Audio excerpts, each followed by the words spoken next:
খুব হাসিখুশি আর শান্তিপূর্ণ একটি সোসাইটিতে হঠাৎ করে এক নতুন প্রতিবেশীর আগমন ঘটে। আপাত দৃষ্টিতে একটি সাধারণ ঘটনা মনে হলেও দিন গড়ানোর সাথে সাথে প্রিয়া নামের এক তরুণী বুঝতে পারে যে তার এই নতুন প্রতিবেশীরা কেউই স্বাভাবিক নয়। কাহিনী শেষে এমন এক লোমহর্ষক সত্য উন্মোচিত হবে যা আপনার মাথা ঘুরিয়ে দেবে। এবার আমরা তুলে ধরব দক্ষিণ ভারতীয় ছবি সুখশ্যামা দর্শনীর এক্সপ্লেনেশন।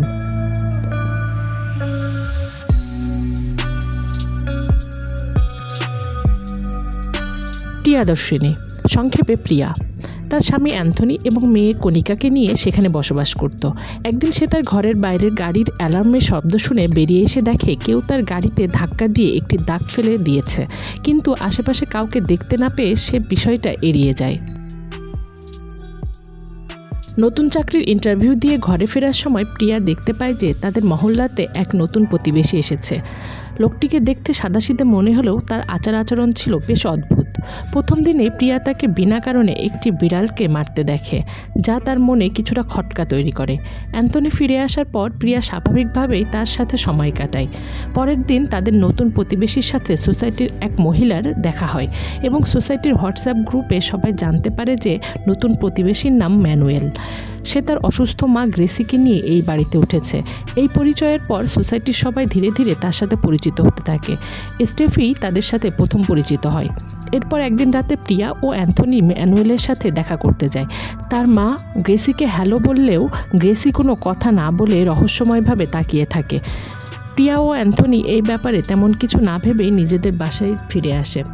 পরের দিন সকালে সোসাইটির কয়েকজন সিনেমা দেখতে গেলে ম্যানুয়েল একটি লাঠি নিয়ে আসে এবং সেটির মাথায় একটি লাল কাপড় বেঁধে উঠানের একপাশে পুঁতে দেয়। এরপর সে আশেপাশের বাড়ির ছাদ থেকে পরীক্ষা করতে থাকে যে ওই লাল কাপড়টি দেখা যাচ্ছে কিনা। এই অদ্ভুত কাজটি করার পর ম্যানুয়েল তার গাড়ি নিয়ে বেরিয়ে পড়ে এবং মাঝপথে স্টেফির সাথে দেখা হলে তাকে গাড়িতে লিফট দেয়। গাড়িতে ওঠার পর ম্যানুয়েল স্টেফির সাথে ফ্লার্ট করতে শুরু করে। সে জানায় যে সে আগে থেকেই তার ফেসবুক প্রোফাইল স্টক করে রেখেছিল। স্টেফিও তার কথায় বেশ প্রভাবিত হয় এবং তাদের মধ্যে ধীরে ধীরে একটা সম্পর্ক গড়ে ওঠে। অন্যদিকে প্রিয়া তখনও ম্যানুয়েলের মা গ্রেসির সাথে সহজ হওয়ার চেষ্টা করছিল, কিন্তু গ্রেসির রহস্যময় নীরবতা তার মনে প্রশ্ন তৈরি করে। এর কিছুদিন পর প্রিয়া এমন কিছু একটা দেখতে পায় যা তার কল্পনাকেও হার মানায়। প্রথমে সে ম্যানুয়েলকে একটি মনিটর লিজার্ড অর্থাৎ গুইসাপ মেরে নিয়ে যেতে দেখে, কিন্তু আসল ধাক্কাটা আসে সেদিন রাতে, যখন ম্যানুয়েল ওই গুইসাপ রান্না করে একটি পার্টি দেয় এবং সেটিকে গরুর মাংস বলে সবার কাছে চালিয়ে দেয়। এই ঘটনা থেকে প্রিয়ার মনে সন্দেহ জন্মায় যে ম্যানুয়েল মোটেও সুবিধের লোক নয়।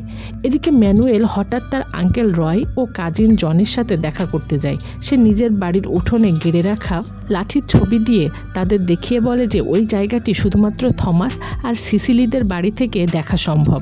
তার মানে তারা যেদিন চার্চে যাবে সেদিনই তাদের প্ল্যান বাস্তবায়িত করবে। কিন্তু কী সেই প্ল্যান? অন্যদিকে অ্যান্থনির অফিস থেকে প্রমোশন দিয়ে তাকে কুচবিহারে বদলি করার কথা জানানো হয়, যা শুনে তার কপালে চিন্তার ভাঁজ পড়ে, কারণ নতুন জায়গায় গিয়ে সেটেল হতে অনেক কষ্ট করতে হবে। অপরদিকে প্রিয়ার কাছে ফোন আসে যে সে টেকনিক্যাল ইন্টারভিউতে পাশ করেছে, এবার তাকে মূল ইন্টারভিউয়ের জন্য প্রস্তুতি নিতে হবে। এই কথা শুনে সে খুশিতে প্রায় লাফিয়ে ওঠে এবং স্টেফিও জানায় যে ইন্টারভিউয়ের জন্য সেও পাশ করেছে। এই খুশিতে প্রিয়া তার অ্যানিভার্সারির দিনে একটি পার্টি দেওয়ার সিদ্ধান্ত নেয় এবং স্টেফিকেও জানায়। স্টেফি তখন ম্যানুয়েলের বেকারিতে তার সাথে বসেছিল এবং তাকেও পার্টিতে আমন্ত্রণ জানায়। এই কথা শুনে ম্যানুয়েলের চোখ চকচক করে ওঠে, যদিও সে তা প্রকাশ করে না এবং পার্টিতে যাওয়ার প্রতিশ্রুতি দেয়।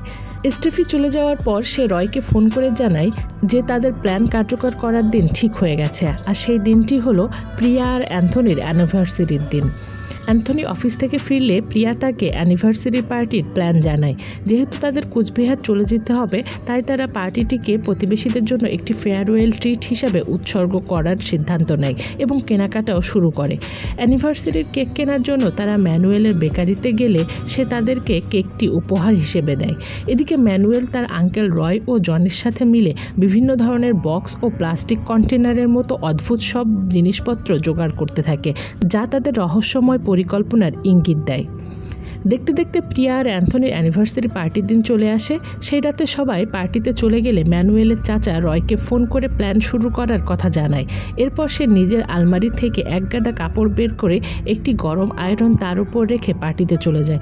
তার মানে এই লোকটি নিজেই নিজের বাড়িতে আগুন লাগাতে চেয়েছিল। ঠিক তাই হলো। পার্টিতে যাওয়ার কিছুক্ষণ পরে প্রতিবেশীরা ঘর থেকে দাও দাও করে আগুন জ্বলতে দেখে। ম্যানুয়েল এমন ভাব করে যেন সে কিছুই জানে না। আগুন নেভানোর পর ম্যানুয়েল পুলিশকে ডাকে, কারণ তার মা গ্রেসিকে পাওয়া যাচ্ছিল না। পুলিশ ঘর থেকে আয়রনটি খুঁজে পেলে ভাবে যে শর্ট সার্কিট থেকে আগুন লেগেছে এবং গ্রেসি হয়তো তাড়াহুড়ায় বাইরে চলে গেছে। পুলিশ তৎক্ষণাৎ তল্লাশি শুরু করে এবং কিছুক্ষণ পর খবর আসে যে গ্রেসিকে রেলওয়ে স্টেশনের পাশে খুঁজে পাওয়া গেছে। ম্যানুয়েলের প্রতিবেশীদের নিয়ে থানায় গিয়ে তাকে ফিরিয়ে আনে এবং সবাইকে জানায় যে তার মার অ্যালজাইমার্স রোগ আছে, যার কারণে তার স্মৃতি মাঝে মাঝে লোপ পায়। কিন্তু প্রিয়ার এই বিষয়ে খটকা লাগে, কারণ গ্রেসির নিখোঁজ হওয়ার ঘটনাটি তার কাছে সাজানো নাটক বলে মনে হয়। ম্যানুয়েল, জন আর রয় আবারও থমাস ও সিসিলিদের চার্চে যাওয়ার দিনটিকে তাদের প্ল্যান বাস্তবায়নের জন্য বেছে নেয়। গ্রেস নিখোঁজ হওয়ার পর থেকে প্রিয়ার মনে সন্দেহ বাড়তে থাকে, কারণ একজন অ্যালজাইমার্স রোগীর মধ্যে যে লক্ষণগুলো থাকা উচিত গ্রেসির মধ্যে তার কিছুই নেই, বরং তার স্মৃতিশক্তি বেশ প্রখর। প্রিয়া তার এই সন্দেহগুলির কথা প্রতিবেশী সুলুকে জানালে তারা দুজনেই নিশ্চিত হয় যে গ্রেসির কোনো রোগই নেই। কিন্তু প্রশ্ন হলো, ম্যানুয়েল কেন সবাইকে মিথ্যা বলছে? অন্যদিকে ম্যানুয়েল তার কাজিনের কাছ থেকে কিছু অজ্ঞান করার ওষুধ নেয় প্ল্যান বাস্তবায়নের জন্য। গ্রেসিকে হয়তো আবারও কোথাও নিয়ে যাওয়া হবে। থমাস আর সিসিলি যেদিন চার্চে যাবে সেদিন ম্যানুয়েলও একটি মিটিংয়ের অজুহাতে স্টেফিকে তার মায়ের দেখভাল করার জন্য রাজি করায়। স্টেফি তাদের ঘরে আসার আগেই ম্যানুয়েল একটি ম্যাঙ্গো জুস তৈরি করে রাখে। মিটিংয়ের নামে বেরিয়ে যাওয়ার সময় সে স্টেফিকে বলে যায় যেন গ্রেসিকে সময় মতো জুসটি খাইয়ে দেয় এবং স্টেফিকেও সেই জুস পান করতে বলে। তার আসল উদ্দেশ্য ছিল দুজনকে অজ্ঞান করা। ম্যানুয়েল যাওয়ার সময় এটাও বলে দেয় যে স্টেফি যেন এই ঘরে আর কাউকে ঢুকতে না দেয়। এরপর সে তার প্রতিবেশী কৃষ্ণকে নিয়ে একটি নার্সিংহোমে যায় এবং তার মায়ের জন্য নার্সের খোঁজ করার ভান করে নিজের একটি অ্যালিবাই তৈরি করে। কিছুক্ষণ পর স্টেফি তাকে ফোন করে জানায় যে গ্রেসি জুস খেতে চাইছে না। ম্যানুয়েল তখন তাকে একটু দূরে গিয়ে কথা বলতে বলে এবং পরামর্শ দেয় যদি স্টেফি গ্রেসির সামনে জুস পান করে তাহলে গ্রেসিও হয়তো খেতে রাজি হবে। স্টেফি কথা মতো সে আগে জুস পান করে এবং তারপর গ্রেসিও জুসটি খেয়ে নেয়। ততক্ষণে প্ল্যান অনুযায়ী ম্যানুয়েলের চাচা রয় তাদের বাড়ির দিকে রওনা দিয়েছিল। কিন্তু রয় বাড়ির কাছে পৌঁছে দেখে যে প্রিয়া সেই বাড়িতে ঢুকছে। সে সাথে সাথে ম্যানুয়েলকে ফোন করে বিষয়টি জানালে তার মাথায় আকাশ ভেঙে পড়ে, কারণ প্রিয়ার উপস্থিতি তাদের পুরো প্ল্যান বানচাল করে দিতে পারে। ওদিকে প্রিয়া ম্যানুয়েলের ঘরে ঢুকে গ্রেসির সাথে কথা বলার চেষ্টা করে এবং বারবার জানতে চায় যে সেদিন কিভাবে সে রেল স্টেশনে পৌঁছেছিল। কিন্তু স্টেফি তাকে বাধা দিতে থাকে, কারণ ম্যানুয়েল তাকে ঘরে কাউকে ঢুকতে দিতে নিষেধ করেছিল। এই বিতর্কের মাঝেই প্রিয়াও সেই জুসটি খেয়ে নেয়। এদিকে ম্যানুয়েল অন্য কোনো উপায় না পেয়ে প্রিয়াকে তাড়ানোর জন্য একটি ফোন দিয়ে আটে। সে প্রিয়ার স্বামী অ্যান্থনিকে ফোন করে লিসি ভাবি নামের একজন হোম নার্সের নম্বরের জন্য জরুরি তলব করে, যে নাম্বারটি অ্যান্থনির পুরনো ফোনে ছিল। অ্যান্থনি তখন প্রিয়াকে ফোন দিয়ে দ্রুত বাসায় গিয়ে তার ফোন থেকে নাম্বারটা ম্যানুয়েলকে দিতে বলে। প্রিয়া চলে যাওয়ার পর ঘুমের ওষুধের প্রভাবে স্টেফি আর গ্রেসি অজ্ঞান হয়ে পড়ে। এই সুযোগে রয় এসে গ্রেসিকে গাড়িতে তুলে নিয়ে যায় এবং সোসাইটিতে আবারও নিখোঁজ হওয়ার খবর ছড়িয়ে পড়ে। এবার নিউজিল্যান্ড থেকে ম্যানুয়েলের বোন ডায়নাও চলে আসে এবং পুলিশও আবার তদন্ত শুরু করে। কিন্তু তারা আশপাশের কোনো সিসিটিভিতে গ্রেসি কোনো ফুটেজ পায় না, কারণ তাকে পরিকল্পনা করে সরানো হয়েছিল। প্রিয়ার মনে সন্দেহ আরও ঘনীভূত হয়। সে লিসি ভাবিকে ফোন করে জানতে পারে যে ম্যানুয়েল নামের কেউ তার সাথে যোগাযোগ করে। এর মানে ম্যানুয়েল ইচ্ছা করে প্রিয়াকে ওখান থেকে সরিয়েছিল। কিন্তু প্রিয়া সেখানে গিয়েছিল এটা ম্যানুয়েলকে কে জানালো? তার মানে এই ঘটনার পেছনে ম্যানুয়েলের সাথে আরও কেউ জড়িত। ম্যানুয়েলের বোন ডায়নাকে বেশ আধুনিক মনে হয়। প্রিয়া তার সাথে পরিচিত হয়ে ফোন নাম্বার নিয়ে নেয়। পরের দিন সকালে ডায়নার বিদেশে ফিরে যাওয়ার কথা ছিল। এই ফাঁকে ম্যানুয়েল তার বাড়িতে কিছু রাসায়নিক ড্রাম নিয়ে আসে। সেদিন রাতে হঠাৎ ঘুম ভেঙে গেলে প্রিয়া জানালা দিয়ে ম্যানুয়েলের বাড়ির দিকে তাকিয়ে গ্রেসিকে দেখতে পায়। সে অ্যান্থনিকে ডাকতে গেলে দেখে যে সেখানে আর কেউ নেই। অ্যান্থনি তাকে বলে এটা হয়তো তার চোখের ভুল। পরদিন ম্যানুয়েলের সাথে যোগাযোগ করলে সে জানায় যে তার মা এখনও নিখোঁজ। এই কথা শুনে প্রিয়া কিছুতেই বিশ্বাস করতে পারে না যে সে ভুল দেখেছিল। সে সুলু আর আসমার সাথে মিলে ম্যানুয়েলের ঘরে ঢুকে তল্লাশি করার সিদ্ধান্ত নেয়। রাতের বেলা ম্যানুয়েল ঘর থেকে বেরিয়ে গেলে প্রিয়া চুপি চুপি তার ঘরের দিকে এগিয়ে যায় এবং ইয়ারফোনের মাধ্যমে সুলু ও আসমার সাথে যোগাযোগ রাখে। সে দোতলায় ওঠার সিদ্ধান্ত নেয়, কারণ গত রাতে সে গ্রেসিকে সেখানেই দেখেছিল। প্রিয়া বাড়ির পেছনে গ্রিল বেয়ে দোতলায় উঠতে থাকে। সে দোতলায় পৌঁছানোর সাথে সাথেই ঘরের ভেতরে মাস্ক পরা একজন তাকে দেখতে পায়। সে ছিল জন, যে রাসায়নিক মাস্ক পরে কিছু একটা করছিল। ঘরের কাজটি ছিল ওয়ান সাইডেড, অর্থাৎ ভেতর থেকে জন প্রিয়াকে দেখতে পেলেও প্রিয়া তাকে দেখতে পায়নি। জন সাথে সাথে ম্যানুয়েলকে ফোন করে সব জানিয়ে দেয়। এদিকে আসমাও জানায় যে কেউ তাদের বাড়ির দিকে আসছে। ম্যানুয়েল দ্রুত ফিরে আসে এবং গাড়িতে আসতে দেখে লুসু প্রিয়াকে লাফ দিতে বলে, কিন্তু ম্যানুয়েল চলে আসার মাত্র কয়েক সেকেন্ড আগে প্রিয়া সেখান থেকে লাফ দেয় এবং নিজের ঘরের দিকে দৌড়াতে থাকে। তবে শেষ মুহূর্তে সে ম্যানুয়েলের কাছে ধরা পড়ে যায়। ম্যানুয়েল তাকে এসব করার কারণ জিজ্ঞেস করে। প্রিয়া জানায় যে শুধু সে গ্রেসিকে আছে কি না সেটা দেখতে গিয়েছিল। ম্যানুয়েল তার বাড়ি থেকে দূরে থাকতে বলে। ম্যানুয়েল চলে যাওয়ার পর গ্রিলের কাছে গিয়ে সে উপরের দেওয়ালে রক্তের ছাপ দেখতে পায়। সে বুঝতে পারে জনকে যে দায়িত্ব দেওয়া হয়েছিল সে সেটা ঠিকমতো পালন করেনি। এই পর্যায়ে আমরা জানতে পারি যে ম্যানুয়েল জনকে একটি মৃতদেহ পরিষ্কার করার দায়িত্ব দিয়েছিল, কিন্তু সেই মৃতদেহটি কার? ম্যানুয়েল কি তবে নিজের মাকে মেরে ফেলেছে? ম্যানুয়েল জনকে দ্রুত কাজ শেষ করতে বলে, আর জন অ্যাসিডের সাহায্যে কিছু একটা গলাতে থাকে, যা কোনো মানুষের দেহের অংশ বলে মনে হয়। ওদিকে প্রিয়া, আসমা, সুলু এটা ভেবে চিন্তিত হয় যে গত রাতে প্রিয়ার উপস্থিতির খবর ম্যানুয়েলকে কে দিল। প্রিয়া সন্দেহ গিয়ে পড়ে স্টেফির উপর। সে স্টেফির সাথে কথা বলতে গেলে স্টেফি জানায় যে ম্যানুয়েল তার সাথে ঠিকমতো কথা বলছে না এবং এমন আচরণ করছে যে গ্রেসির নিখোঁজ হওয়ার জন্য সেই দায়ী। তখন প্রিয়া তাকে জানায় যে ম্যানুয়েল হয়তো এই ঘটনার পেছনে জড়িত। স্টেফিও জানায় যে সেদিন জুস খাওয়ার পর তার ঘুম পাচ্ছিল, অথচ সে দিনের বেলা ঘুমায় না। কিন্তু প্রিয়াও তো সেই জুস খেয়েছিল, তাহলে তার কিছু হলো না কেন? এই ঘটনায় ম্যানুয়েলের উপর তার সন্দেহ আরও সুদৃঢ় হয়। এদিকে স্টেফির সাথে দেখা করতে আসার আগে প্রিয়া ডায়নাকে একটি মেসেজ দিয়ে এসেছিল। ডায়নার উত্তরে সে জিজ্ঞেস করে ম্যানুয়েল আর গ্রেসির মধ্যে সব কিছু ঠিকঠাক ছিল কিনা। ডায়না জানায় যে তাদের মধ্যে কোনো সমস্যা ছিল না। ওদিকে ম্যানুয়েল দেয়ালের রক্তের ছাপ ঢাকার জন্য কিছু বস্তা দিয়ে দেয়, সেই দেয়াল ঢেকে দেয়, আর আসমা দূর থেকে এটি দেখে ফেলে। পরের দিন তারা সিদ্ধান্ত নেয় যে দেওয়ালে কেন বস্তা রাখা হয়েছে তা খুঁজে বের করবে। প্রিয়া আসমা আর সুলুকে ম্যানুয়েলের ঘরে পাঠায়। আসমা কলিং বেল বাজাতে থাকে, আর সেই সুযোগে সুলু বস্তা সরিয়ে দেখে যে সেখানে নতুন করে রং করা হয়েছে। প্রিয়ার কথায় সে রং ঘষে তুলে ফেলার চেষ্টা করে, কিন্তু ভেতর থেকে জন তাদের দেখে ফেলে এবং ম্যানুয়েলকে ফোন করে। জন বাইরে এসে চেঁচামেচি শুরু করলে তারা সেখান থেকে চলে আসে। ঠিক তখনই অ্যান্থনি প্রিয়াকে ফোন করে জানায় যে গ্রেসিকে পাওয়া গেছে এবং ম্যানুয়েল তাকে আনতে গেছে। কিন্তু গ্রেসি যদি জীবিত থাকে তাহলে জন কার মৃতদেহ গলাচ্ছে? এই কাহিনী যত এগোচ্ছে রহস্য তত ঘনীভূত হচ্ছে। ম্যানুয়েল তার মাকে নিয়ে ঘরে ফিরে আসে এবং জানায় সে পরদিন সেখান থেকে চলে যাবে।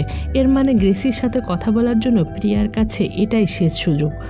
প্রিয়া আগে থেকেই স্টেফির সাথে একটি প্ল্যান করে রেখেছিল।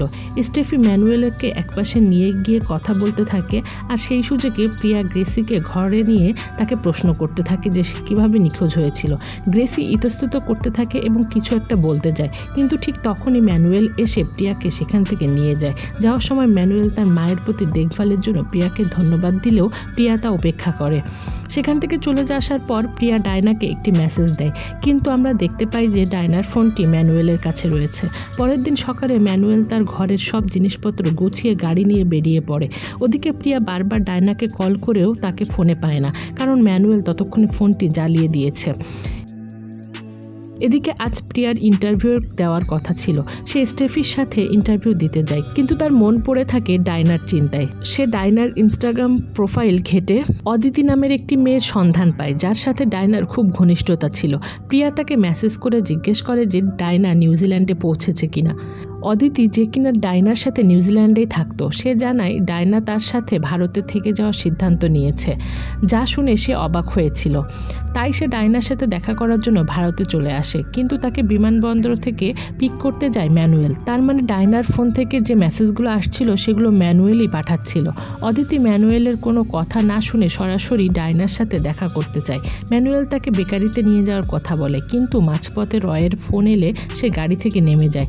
রয় তাকে জিজ্ঞেস করে এখন কি করা উচিত, কারণ অদিতি ডায়নার সাথে দেখা না করে যাবে না। রয় বলে ঠিক আছে, যদি সে দেখা করতে চায় তাহলে চলো তাকে দেখা করার ব্যবস্থা করে দিই। এই সুযোগে প্রিয়া অদিতিকে মেসেজ পাঠাতে থাকে এবং অদিতিও রিপ্লাই দেয়। সে প্রিয়াকে জানায় যে ডায়না ভারতে থেকে গেছে, যদিও সবাই জানতো সে ফিরে গেছে। অদিতি প্রিয়াকে একটি ভিডিওর কথা বলে যা গ্রেস ডায়নাকে পাঠিয়েছিল এবং ডায়না পরে তাকে ফরওয়ার্ড করে। অদিতি সেই ভিডিওটি প্রিয়াকে পাঠিয়ে দেয়। ঠিক সেই মুহূর্তে ইন্টারভিউ বোর্ডে প্রিয়ার ডাক পড়ে। ইন্টারভিউ শুরু হলেও তার মন ছিল না। ভিডিওটি চালু করে সে দেখতে পায় যে গ্রেস ভিডিও কলে বলছে যে সে খুব অসুস্থ এবং ডায়নাকে দ্রুত আসতে বলছে। প্রিয়া নিশ্চিত ছিল যে গ্রেসের কোনো রোগ নেই, তার মানে এর পেছনে বড় কোনো ষড়যন্ত্র আছে। সে ইন্টারভিউ মাঝপথে ছেড়ে বেরিয়ে আসে এবং অদিতিকে মেসেজ দেয় ম্যানুয়েলের সঙ্গে না যেতে। কিন্তু ম্যানুয়েল ততক্ষণে গাড়িতে ফিরে এসে এক ধরনের স্প্রে ব্যবহার করে যা অদিতিকে অজ্ঞান করে ফেলে এবং তাকে নিয়ে দূরে কোথাও চলে যায়। প্রিয়া অদিতিকে ফোন করে বন্ধ পেয়ে দুশ্চিন্তায় পড়ে যায় এবং দ্রুত গাড়ি নিয়ে ম্যানুয়েলের বেকারিতে যায়। সেখান থেকে সে ম্যানুয়েলের নতুন এখনও উদ্বোধন না হওয়া আউটলেটের ঠিকানা পায় এবং বুঝতে পারে যে কোনো ধরনের অপকর্ম করার জন্য ওটাই সেরা জায়গা। সে এক মুহূর্ত দেরি না করে সেই লোকেশনে রওনা দেয়। যেখানে পৌঁছে সে যা দেখে তাতে তার নিঃশ্বাস বন্ধ হয়ে আসে। সে ভেন্টিলেটরের ফাঁক দিয়ে উঁকি দিয়ে দেখে ম্যানুয়েল আর জন মিলে অদিতিকে মারার জন্য প্রস্তুত হচ্ছিল। তাড়াহুড়ো করে নামতে গিয়ে একটি বক্স তার পায়ের তলা থেকে সরে গেলে শব্দ হয়। সে কি করবে বুঝতে না পেরে একটি ইট তুলে কাচের দেওয়ালে ছুঁড়ে মারে। এই ঘটনায় ম্যানুয়েল বেরিয়ে এসে তাকে দেখে হতবাক হয়ে যায় এবং তার দিকে তেড়ে আসে। প্রিয়া তখন তার গাড়িতে উঠে স্টার্ট দেওয়ার চেষ্টা করে, কিন্তু গাড়ি স্টার্ট না নেওয়ায় ম্যানুয়েল একটি কুড়াল দিয়ে গাড়ির উইন্ডশিল্ডে পাগলের মতো আঘাত করতে থাকে। অবশেষে গাড়ি স্টার্ট হলে প্রিয়া আর কিছু না ভেবে সোজা গাড়িটি ম্যানুয়েলের উপর চালিয়ে দেয়, যার ফলে আউটলেটের দেয়াল ভেঙে সে ভিতরে ঢুকে পড়ে এবং ম্যানুয়েল গুরুতর আহত হয়। এরপর তার কাছে একটি ফোন আসে এবং সে রিসিভ করে। ফোনের ওপাশ থেকে এই খেলার মূল হোতা গ্রেস জিজ্ঞেস করছিল কি কাজ শেষ হয়েছে। তখন প্রিয়া তার জবাবে বলে কাজ তো শেষ আর আপনাদের খেলাও শেষ। আপনার স্মৃতি যতই দুর্বল হোক না কেন তবু আমাকে সারা জীবন মনে রাখবেন, এই কথা বলে সে ফোন কেটে দেয়। ঘটনাস্থলে পুলিশ এসে মূল রহস্য উন্মোচিত হয়। প্রিয়ার সন্দেহ আরও গভীর হয়েছিল যখন সে ম্যানুয়েলের বাড়ির দেয়াল থেকে রক্তের নমুনা সংগ্রহ করে পরীক্ষা করিয়েছিল এবং তাতে অ্যাসিড ও মানুষের হাড়ের উপস্থিতি পেয়েছিল। আসল ঘটনা ছিল ডায়না এবং অদিতি সমকামী ছিল। মেয়ের এই সম্পর্কের কথা সমাজে ছড়িয়ে পড়লে বংশমর্যাদা ধুলোয় মিশে যাবে, এই ভয়ে তার পরিবার তাকে পৃথিবী থেকে সরিয়ে দেওয়ার পরিকল্পনা করে। এর জন্য তার মা গ্রেসি প্রথমে অসুস্থতার ভান করে ডায়নাকে দেশে ডেকে আনে। এরপর দুবার নিখোঁজ হওয়ার নাটক সাজিয়ে এমন একটি পরিস্থিতি তৈরি করে যাতে সবাই ভাবে ডায়না দেশে এসে আবার নিউজিল্যান্ডে ফিরে গেছে। সবার মনোযোগ শুধু গ্রেসির নিখোঁজ হওয়ার দিকেই থাকে। এর মাঝেই যে ডায়নাকে গায়েব করে দেওয়া হয়েছে সেটা কেউ খেয়ালই করেনি। প্রথমবার নিখোঁজ হওয়ার পর ম্যানুয়েলের পরামর্শে গ্রেসি নিজেই স্টেফির জুসে ঘুমের ওষুধ মিশিয়েছিল, যার কারণে প্রিয়ার কিছুই হয়নি। স্টেফি অজ্ঞান হয়ে গেলে গ্রেসি স্বাভাবিকভাবে হেঁটে রয়ের গাড়িতে উঠেছিল। এরপর রাতে তারা আবার বাড়ি ফিরে আসে, যা কেউ দেখতে পায়নি, কারণ ম্যানুয়েল আগেই নিশ্চিত করেছিল যে ওই জায়গা থেকে তাদের দেখা যাবে না। রাতে ডায়না দেখা করতে এলে রয়, ম্যানুয়েল আর জন মিলে তাকে হত্যা করে এবং অ্যাসিড দিয়ে তার দেহ গায়েব করে দেয়। মুভির শুরুতে প্রিয়ার গাড়িতে যে ধাক্কা লেগেছিল সেটাও তাদের কাজ। তারা যেদিন জায়গাটা দেখতে এসেছিল ফিরে যাওয়ার সময় জনের গাড়ির সাথে প্রিয়ার গাড়িটা ধাক্কা লাগে। এভাবে পুরো পরিবার মিলে একটি নিখুঁত পরিকল্পনা সাজিয়েছিল, কিন্তু প্রিয়া একাই তাদের সব পরিকল্পনা ভেস্তে দেয়। শেষ পর্যন্ত সব অপরাধী পুলিশের হাতে ধরা পড়ে। এভাবে প্রিয়া একজন সাধারণ গৃহিণী হওয়া সত্ত্বেও একা তদন্ত করে ম্যানুয়েল ও গ্রেসির মতো চতুর অপরাধীদের ধরিয়ে দিতে সক্ষম হয়। আর এভাবেই এই অসাধারণ মুভিটি শেষ হয়।